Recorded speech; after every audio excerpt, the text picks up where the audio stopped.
നിങ്ങൾ മനസ്സിലാക്കുക, RSSന് യാതൊരു പ്രസക്തിയുമില്ലാത്ത ഇന്ത്യയിലെ ഒരു സ്റ്റേറ്റാണ് ബംഗാൾ. കാരണം പണ്ട് മുതലേ ഇടതുപക്ഷം ആ സോഷ്യലിസ്റ്റ് രീതിയിൽ പോകുന്നൊരു സ്റ്റേറ്റാണ്. അവിടെ ജയ് ശ്രീറാമും ഭാരത് മാതാ കി ഇത് സാധനമൊന്നും അവിടെ എറിക്കുന്നില്ല.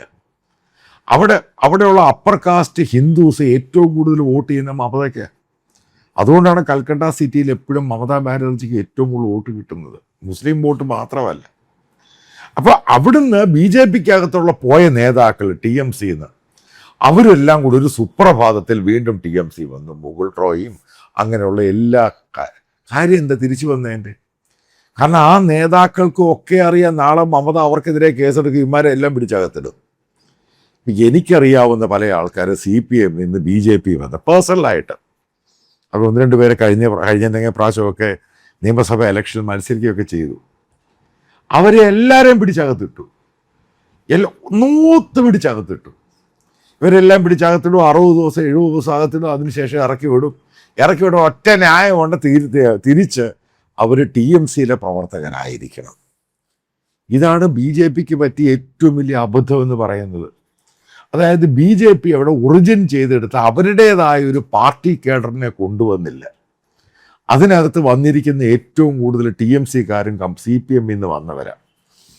അവർക്ക് തിരിച്ച് TMC പോകാനും ഈ പറഞ്ഞ ഇവർക്ക് ഏത് പാർട്ടിയിൽ പോകാനും അവർക്ക് പ്രശ്നമേ ഇല്ല.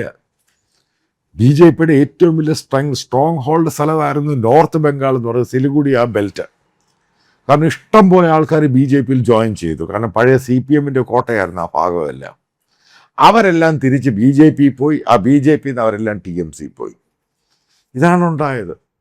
അതായത് മമതാ ബാനർജി ചെയ്യുന്ന പരിപാടി എന്ന് പറയുന്നത്, അവിടെ ഏതെങ്കിലും BJP നേതാക്കൾ വളർന്നു വരുന്നുണ്ടെങ്കിൽ അതിനെ അങ്ങ് ഒതുക്കിക്കളയും. ഒതുക്കുക മാത്രമല്ല, അവരുടെ ഫാമിലി, അവരുടെ ബിസിനസ്, അവനെങ്ങനെയാണ് ജീവിക്കുന്നത്, അവിടെ മുഴുവനും പോലീസ് റെയ്ഡും അതും ഇതും കേസും ഫാമിലി മെമ്പേഴ്സിനെ ഒന്നടങ്കം പിടിച്ചങ്ങകത്തിടും.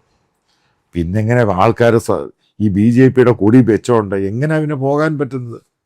BJPയുടെ നേതാക്കൾക്ക് പോലും, അതായത് കേന്ദ്രത്തിലെ നേതാക്കൾക്ക് പോലും നിങ്ങൾ കേട്ട് കാണും, അവർ കഴിഞ്ഞ അങ്ങേപ്രാവശ്യമൊക്കെ ഇലക്ഷനിൽ യോഗി ആദിത്യനാഥ് ലാൻഡ് ചെയ്യാൻ സമയത്ത് തന്നെ പെർമിഷൻ കൊടുക്കത്തില്ല ഹെലികോപ്റ്ററിൽ. പല നേതാക്കളോടും പറയും ഇന്ന പോക്കറ്റിൽ ഇന്ന ഭാഗത്ത് പോകാൻ പറ്റത്തില്ലെന്ന്. അതിന് ഗവൺമെൻറ് കൊടുക്കുന്ന ന്യായീകരണമാണ് സെക്യൂരിറ്റി റിസ്ക്. അതായത് സ്റ്റേറ്റ് ഗവൺമെൻറ്റാണ്, സ്റ്റേറ്റിൻ്റെ അണ്ടറിലാണ് സെക്യൂരിറ്റി എന്ന് പറയുന്നത്, സ്റ്റേറ്റിൻ്റെ ലോ ആൻഡ് ഓർഡർ എന്ന് പറയുന്നത്.